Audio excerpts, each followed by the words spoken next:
Welcome students. कैसे हो आप सब? आई होप सब अच्छे होंगे, है ना। तो स्टूडेंट्स, आज हमारा कॉलिगेटिव प्रॉपर्टी में थर्ड प्रॉपर्टी है डिप्रेशन ऑफ फ्रीजिंग पॉइंट, और बाकी दो प्रॉपर्टीज़ हो चुकी हैं। तो जितना भी कॉलिगेटिव प्रॉपर्टीज़ में जो भी टॉपिक होंगे या प्रॉपर्टीज़ हैं वो इस वीडियो के डिस्क्रिप्शन में मैं डाल दूँगा। ओके, तो चलो स्टार्ट करते हैं। डिप्रेशन ऑफ फ्रीजिंग पॉइंट कब? जब हम वॉलेटाइल सॉल्वेंट में नॉन वॉलेटाइल सॉल्यूट मिक्स करते हैं तो क्या होता है? फ्रीजिंग पॉइंट घट जाता है। किसका? सॉल्वेंट का, जब हम नॉन वॉलेटाइल सॉल्यूट उसमें मिक्स करें। तो सबसे पहले फ्रीजिंग पॉइंट क्या होता है? अगर मैं नॉर्मल भाषा में कहूँ तो वो टेम्परेचर जिस टेम्परेचर पे लिक्विड सॉलिड फॉर्म में चेंज होने लग जाता है, वही क्या है? उसका फ्रीजिंग पॉइंट है। ओके। और अगर केमिस्ट्री की भाषा में कहूँ तो वो टेम्परेचर जिस टेम्परेचर पे किसी सब्सटेंस का जो लिक्विड स्टेट है और सॉलिड स्टेट है, दोनों स्टेट का वेपर प्रेशर सेम हो, तो वो टेम्परेचर क्या होगा? उसका फ्रीजिंग पॉइंट होगा, उस सब्सटेंस का फ्रीजिंग पॉइंट होगा। समझ में आ गया? ओके।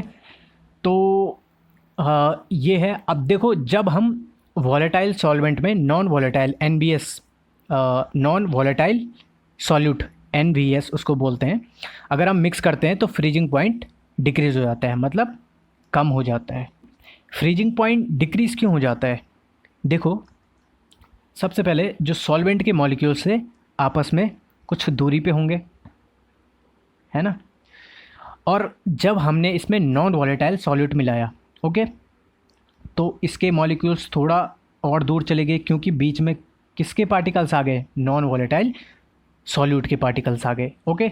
तो अब देखो, फ्रीज होने में कौन जल्दी फ्रीज होगा? अगर हम टेम्परेचर डिक्रीज़ करेंगे, ये जल्दी फ्रीज होगा ना, क्योंकि दूरी क्या है? कम है सॉल्वेंट के पार्टिकल्स के बीच में।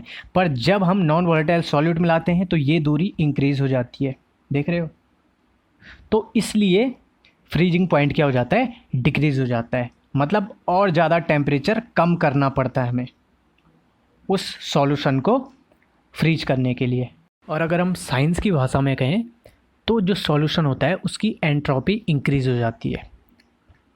जब भी हम NBS नॉन वॉलेटाइल सॉल्यूट हम सॉल्वेंट में मिक्स करते हैं, वॉलेटाइल सॉल्वेंट में मिक्स करते हैं, तो एंट्रोपी इंक्रीज़ हो जाती है। एंट्रोपी इंक्रीज़ होने का मतलब ये समझ लो कि मॉलिक्यूल्स और दूर चले जाते हैं और दूर हो जाते हैं। तो इसका मतलब सबसे ज़्यादा एंट्रोपी किसकी है? सॉलिड की है, लिक्विड की है, कि गैस की है?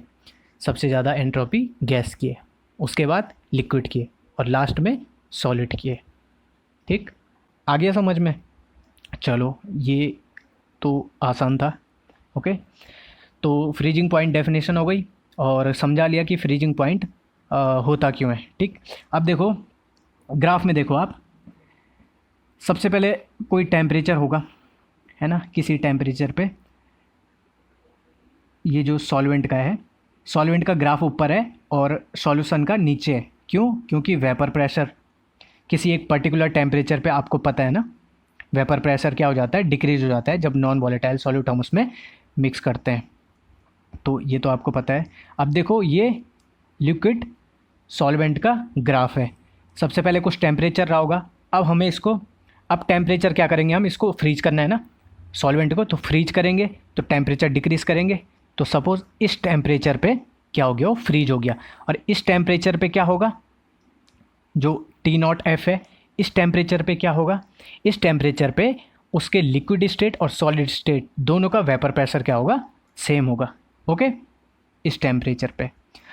तो ये तो ठीक है, हो गया। अब हमने क्या किया? इसमें नॉन वॉलेटाइल सॉल्यूट मिक्स कर दिया। तो नॉन वॉलेटाइल सॉल्यूट मिक्स किया तो सॉल्यूशन बना। तो सपोज़ फर्स्ट उस टेम्परेचर पे, जो स्टार्टिंग टेम्परेचर है, उस पे ये उसका वेपर प्रेशर है। ओके। अब हम क्या करेंगे? टेम्परेचर डिक्रीज़ करेंगे फ्रीज करने के लिए। टेम्परेचर डिक्रीज़ किया और यहाँ पे आए जहाँ पे लिक्विड सॉल्वेंट का फ्रीजिंग पॉइंट है। ओके, जिस टेम्परेचर पे यहाँ पे आई, अब हमने देखा कि ये फ्रीज ही नहीं हुआ। फ्रीज नहीं हुआ तो और टेम्परेचर डिक्रीज़ करना पड़ेगा, और डिक्रीज़ किया। देख रहे हो, डिप्रेशन इन फ्रीजिंग पॉइंट, और डिक्रीज़ किया। तो इस पॉइंट पे क्या हो गया? जो सॉल्यूशन था वो क्या हो गया? फ्रीज हो गया। ओके, तो देख रहे हो TFA ये फ्रीज हो गया। तो डिप्रेशन इन फ्रीजिंग पॉइंट क्या है, क्या डिफरेंस है, ये डेल्टा TF। तो डेल्टा TF की वैल्यू क्या हो गई फिर हमारे पास,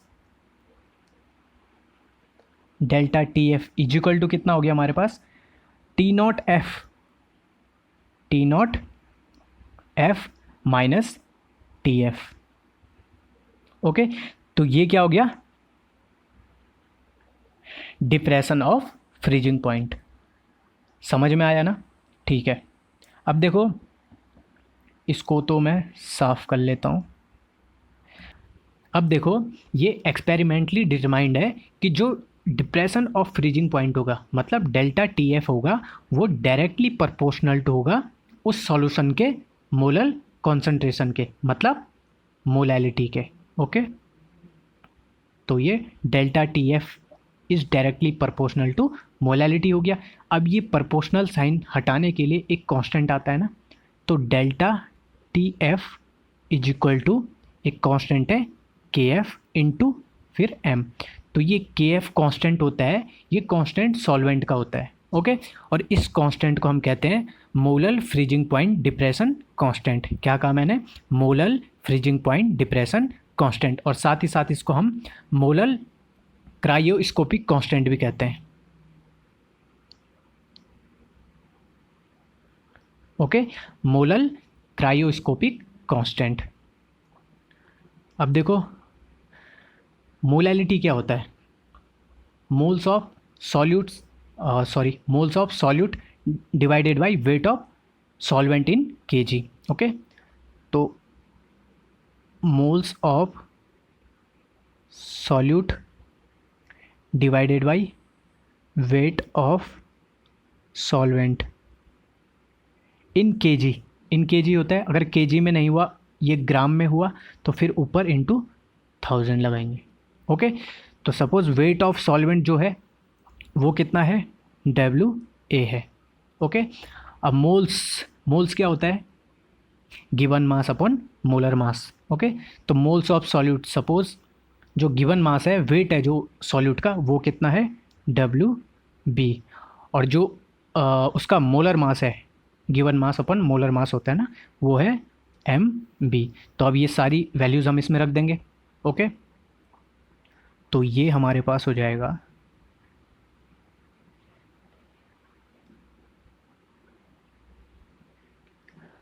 molality is equal to WB into 1000 upon WA into MB।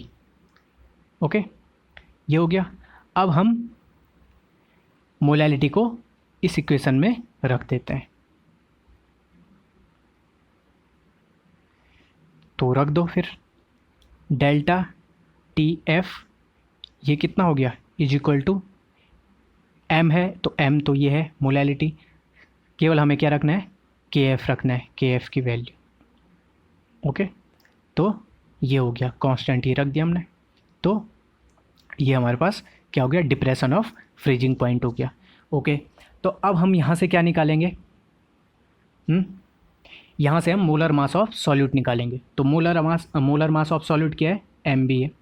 तो MB is equal to KF into WB into 1000 divided by, ये नीचे आ जाएगा, डेल्टा TF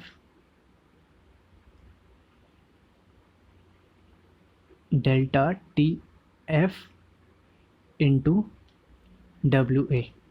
ओके, ये हो गया।